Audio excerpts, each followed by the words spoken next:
নমস্কাৰ বন্ধু বান্ধৱীসকল, আপোনালোক সকলোকে আমাৰ ইউটিউব চেনেলটোলৈ আন্তৰিক স্বাগতম জনাইছোঁ। আজি আমি 10ম শ্ৰেণীৰ প্ৰথমটো পাঠ এ লেটাৰ টু গডৰ বিষয়ে পঢ়িম। গতিকে আপোনালোক যদি 10ম শ্ৰেণীত পঢ়ি আছে তেন্তে ভিডিঅ'টো শেষলৈ চাই থাকিব আৰু লগৰ বন্ধু বান্ধৱীবোৰক ভিডিঅ'টো শ্বেয়াৰ কৰি দিব। গতিকে পলম নকৰি বলক ভিডিঅ'টো আৰম্ভ কৰোঁ। এ লেটাৰ টু গড গল্পটো লিখিছে জি.এল. ফুৱেণ্টিছ। এই গল্পটোত লেঞ্চ' নামৰ এজন খেতিয়কৰ বিষয়ে এক্সপ্লেইন কৰা হৈছে। গতিকে এতিয়া আমি বলক পাঠৰ মাজলৈ যাওঁ। The house, the only one in the entire valley, set on the crest of a low hill. From this height, one could see the river and the field of ripe corn, dotted with the flowers that always promise a good harvest. The only thing the earth needed was a downpour or at least a shower. Throughout the morning, Lenzo, who knew his field intimately, had done nothing else but see the sky towards the northeast. ইয়াত কৈছে যে the house, the only one in the entire valley, set on the crest of a low hill. মানে entire valley মানে আছে উপত্যকা অঞ্চল। গতিকে এই উপত্যকা অঞ্চলটোত এটাই মাত্ৰ ঘৰ আছিলে আৰু এইটো set on the crest of a low' hill, আৰু এইটো চাপৰ পাহাৰখনৰ একদম উচ্চ শিখৰত অৱস্থিত আছিলে। From this height one could see the river and the field of ripe corn dotted with the flowers that always promised a good harvest. আৰু সেই উচ্চতাৰ পৰা এগৰাকী ব্যক্তিয়ে নদী আৰু ফুলৰে সৈতে পকি থকা মাকৈ, ৰাইপকৰ্ণ মানে হৈছে মাকৈ, আৰু সেই ফুলৰে সৈতে পকি থকা মাকৈৰ খেতি মানে দেখা পাইছিলে, যিয়ে সদায় তেওঁক এক মানে ভাল শস্যৰ প্ৰতিশ্ৰুতি প্ৰদান কৰিছিলে। The only thing the earth needed was a downpour or at least a shower. পৃথিৱীৰ বাবে এতিয়া একমাত্ৰ আৱশ্যকীয় বা প্ৰয়োজনীয় বস্তুবিধ আছিল এজাক বৰষুণ, এজাক ধাৰাসাৰ বৰষুণ বা একো নহ'লেও এজাক কিনকিনীয়া বৰষুণ হ'লেও পৃথিৱীৰ বাবে প্ৰয়োজন আছিলে। Throughout the morning, Lenzo, who knew his field intimately, had done nothing else but see the sky towards the northeast. নিজৰ খেতিডৰাক ভালদৰে চিনি পোৱা লেঞ্চোৱে, ইণ্টিমেটলি মানে খুব ভালদৰে চিনি পোৱা, যি ঘনিষ্ঠভাৱে সম্পৰ্ক থকা, গতিকে এই নিজৰ খেতিডৰাক ভালদৰে চিনি পোৱা লেঞ্চোৱে ৰাতিপুৱাৰে পৰা উত্তৰ পূব দিশৰ ফালে চাই থকাৰ বাহিৰে আৰু অন্য একো কামেই কৰা নাছিলে। Now we are really going to get some water, woman. এতিয়া আমি সঁচাকৈ অলপ পানী পাবলৈ গৈছোঁ, এইবুলি লেঞ্চোৱে মহিলাগৰাকীক কৈছে। The woman who was preparing supper replied, Yes, God willing. সেই মহিলাগৰাকী যিয়ে নিশাৰ আহাৰ প্ৰস্তুত কৰিছিলে তেওঁ উত্তৰ দিছিলে, হয়, ভগৱানৰ ইচ্ছাত। The older boys were working in the field while the smaller ones were playing near the house until the woman called to them all, come for dinner.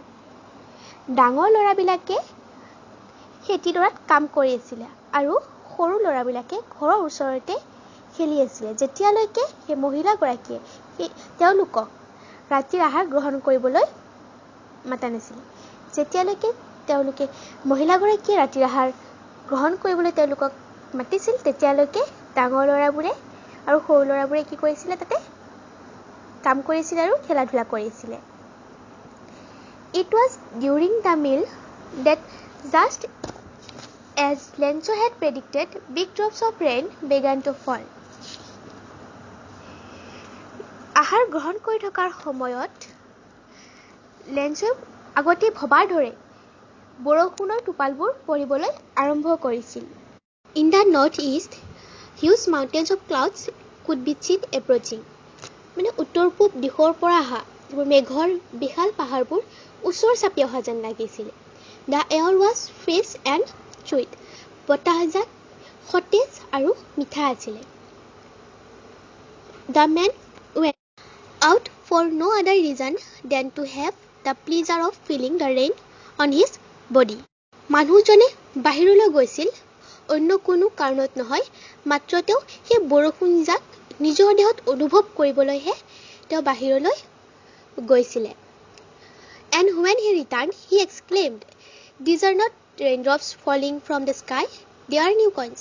আৰু তেওঁ উভতি অহাৰ সময়ত তেওঁ কৈছিলে, এইবোৰ বৰষুণৰ টোপাল পৰি থকা নাই, এইবোৰ আকাশৰ পৰা বৰষুণৰ টোপাল পৰি থকা নাই, এইবোৰ হৈছে নিউ কইন্স, মানে নতুন মুদ্ৰা।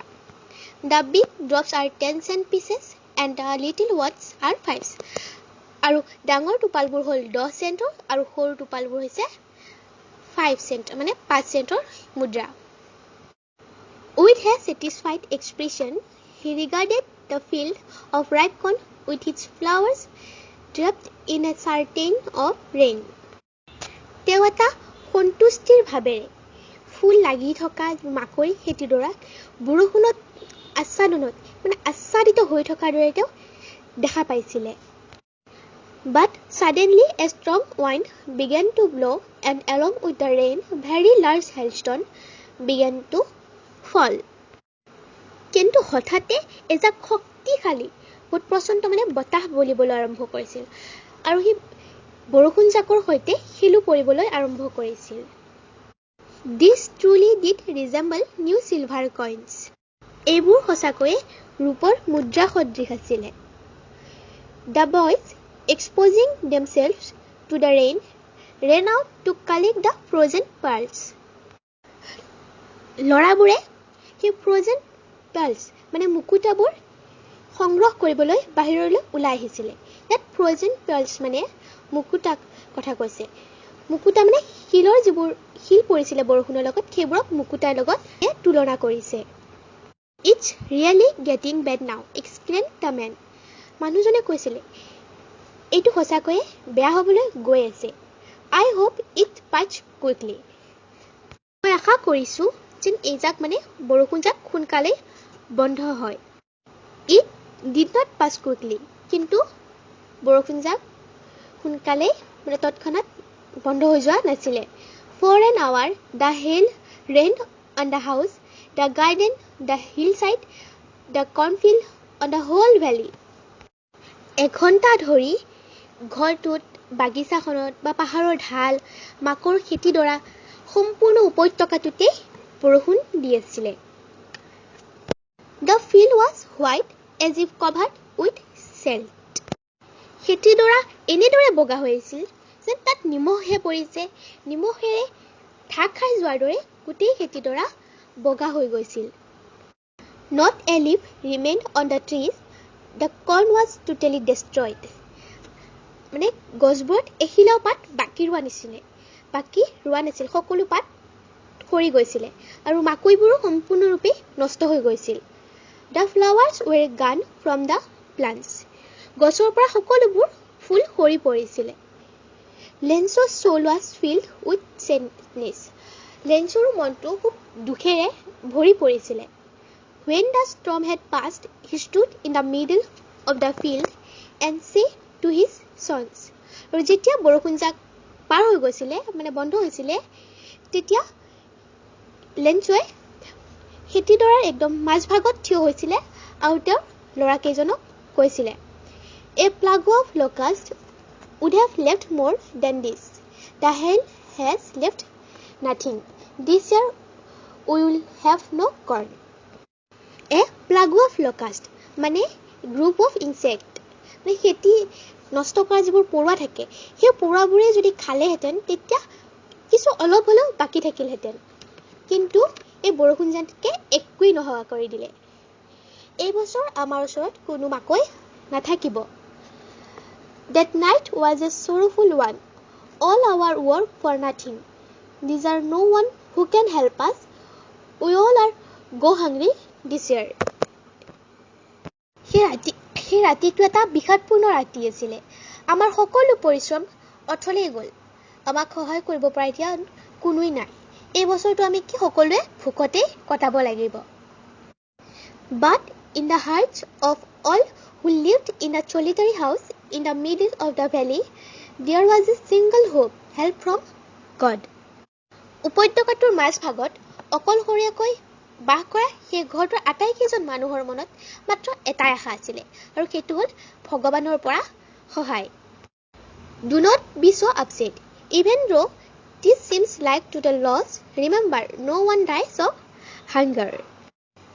যদিও সকলোবোৰ হেৰাই গৈছিলে তথাপিও লেন্সই সিহঁতক সান্তনা দিছিলে যে তোমালোক বিচলিত নহবা মনত ৰাখিবা কোনেও ভোকত নমৰে That's what they say, no one dies of hunger. আৰু সিহঁতেও সেইটোৱে কয় যে কোনেও ভোকত নমৰে All through the night, Lenso thought only of his one hope, the help of God, whose eyes, as he had been instructed, see everything, even what is deep in one's conscience. গোটেই ৰাতিটো লেন্সৱে তেওঁৰ একমাত্ৰ আশাটোৰ বিষয়ে ভাবি থাকিলে মানে কোনটো যিটো তেওঁ ভাবিছিল যে ভগৱানৰ পৰা তেওঁ এতিয়া সহায় পাব গতিকে সেই আশাটোৰ বিষয়ে তেওঁ গোটেই ৰাতিটো ভাবি থাকিলে কাৰণ ভগৱানৰ চকুৱে মানে যাৰ চকুৱে তেওঁ সকলো শুনা পায় আনকি কাৰোবাৰ মনত কি চলি আছে সেই সকলোবোৰ তেওঁ দেখা পায় Lenso was an ox of a man working like an animal in the fields but still he knew how to write Lenso এজন বলদকুৰ সদৃশ মানে অতি পৰিশ্ৰমী লোক আছিল তেওঁ জন্তুৰ দৰে খেতি পথাৰত কাম কৰিছিল কিন্তু তেওঁ লিখিব জানিছিল যদিও লেন্সই খেতি পথাৰত কাম কৰিছিল কিন্তু তেওঁ কেনেদৰে লিখিব লাগে তেওঁ লিখা পঢ়া অলপ চলপ জানিছিল The following Sunday at daybreak he began to write a letter which he himself would carry to town and place in the mail It was nothing less than a letter to God পিছৰ ৰবিবাৰটোত ৰাতিপুৱাই তেওঁখন চিঠি লিখিবলৈ আৰম্ভ কৰিছিল আৰু সেইখন তেওঁ নিজে চহৰলৈ লৈ যাব আৰু তেতিয়া পোষ্ট অফিচত পোষ্ট কৰিব এইখন এখন ভগৱানলৈ লিখা চিঠিৰ বাহিৰে অন্য একো নাছিল হয় এটো এটা আচৰিত কথা নহয় নে কাৰণ আমি কোনেও হয়তো আজিলৈ ভগৱানলৈ চিঠি লিখি পোৱা নাই কিন্তু লেন্সৰ ভগৱানৰ ওপৰত ইমান বিশ্বাস আছিল যে তেওঁ ভগৱানলৈ চিঠি লিখিছিল আৰু চিঠিত কি লিখিছিল সেই বিষয়ে আমি এতিয়া পঢ়িম God he wrote If you do not help me my family and I will go hungry this year তেওঁ চিঠিখনৰ প্ৰথমতে লিখিছে ভগৱান যদি আপুনি আমাক সহায় নকৰে তেনেহলে মোৰ পৰিয়াল আৰু মই এবাৰ ভুকতে মৰিব লাগিব I need 100 pesos in order to sow my field again মোক 100 পেছৰ প্ৰয়োজন আকৌ খেতি কৰিবলৈ মানে আকৌ কি শস্য ৰোপণ কৰিবলৈ মোক 100 পেছৰ প্ৰয়োজন and to live until the crop comes because the hailstone আৰু শস্য উৎপাদন হোৱালৈ তেওঁলোকে চলি থাকিবলৈ তেওঁলোকক এই 100 পেছৰ প্ৰয়োজন কাৰণ বৰষুণ যায় hailstone মানে শিলাবৃষ্টি তেনেকৈ তেওঁ ভগৱানলৈ এখন চিঠি লিখিছে He wrote to God on the envelope put the letter inside and still travel went to town তেওঁ চিঠিৰ সেই খামটোৰ ওপৰত to God মানে ঈশ্বৰলৈ বুলি লিখিছিল আৰু চিঠিখন তাৰ ভিতৰত ভৰাই দিছিল আৰু চহৰলৈ লৈ গৈছিল At the post office he placed a stamp on the letter and dropped it into the mailbox ডাকঘৰত তেওঁ চিঠিখনৰ ওপৰত এটা ষ্টাম্প মানে টিকট লগাইছিল আৰু চিঠিখন পোষ্ট অফিচৰ যেটো বাকচটোত আৰু হেতুত খুমাই দিছিল One of the employees who was a postman and also helped at the post office went to his boss lagging heartily and showed him the letter to God Post officer employees মানে কৰ্মচাৰীসকলৰ ভিতৰত এজনে যিনিকে এজন তেওঁ ডাকুৱাল আছিল লগতে সেই ডাকঘৰত তেওঁ কাম কৰিছিল কামত সহায় কৰিছিল সেই মানুহজনে কি কৰিলে তেওঁ হাঁহিছিল চিঠিখন দেখি হাঁহিছিল আৰু তেওঁ বছৰ ওচৰলৈ সেই ঈশ্বৰলৈ লিখা চিঠিখন লৈ গৈছিল আৰু তেওঁ দেখুৱাইছিল এজন ডাকুৱাল হিচাপে তেওঁৰ চাকৰি জীৱনটোত লেন্সই দিয়া যেটো এড্ৰেছ সেইটোৰ বিষয়ে কেতিয়াও তেওঁ শুনা নাই The postmaster, a fat, amiable fellow, also broke out lagging, but almost immediately he turned serious and tapping the letter on his desk, commented, What fate! I wish I had the fate of the man who wrote this letter, starting up a correspondence with God. Postmaster জন এজন শকত আৰু অমায়িক মানে মৰমীয়াল আৰু বন্ধুত্বসুলভ লোক আছিলে। তেখেতেও চিঠিখন দেখি প্ৰথমে হাঁহিবলৈ ধৰিছিলে, কিন্তু হঠাৎ তেওঁ সম্পূৰ্ণৰূপে চিৰিয়াছ হৈ পৰিছিল আৰু চিঠিখন তেওঁৰ মেজখনত থৈ কৈছিলে, কি বিশ্বাস! মোৰো যদি চিঠিখন লিখা মানুহজনৰ দৰে বিশ্বাস থাকিলহেঁতেন। তেওঁ আশা কৰিছে তেওঁ যদি ভগৱানৰ লগত এনেকুৱা পত্ৰ বিনিময় কৰিলেহেঁতেন।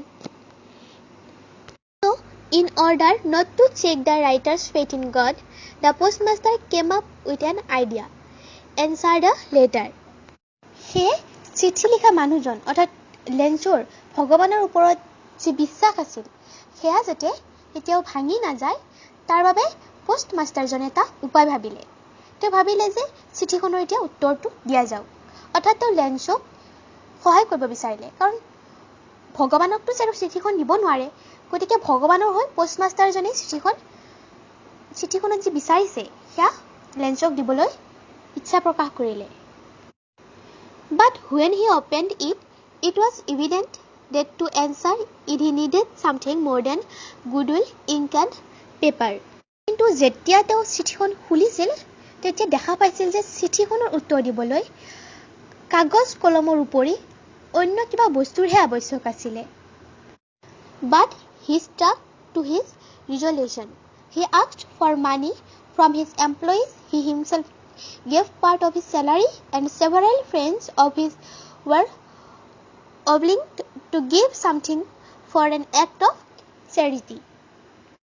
কিন্তু তেওঁ নিজৰ সংকল্পত দৃঢ় হৈ থাকিল। তেখেতে নিজৰ কৰ্মচাৰীসকলৰ পৰা অলপ ধন বিচাৰিছিলে আৰু নিজৰ দৰমহাৰো কিছু অংশ দি দিছিল। আনকি কিছুমান বন্ধুৱে যিয়ে দান কৰিব বিচাৰিছিল তেওঁলোকৰ পৰা তেওঁ সহায় লৈছিল।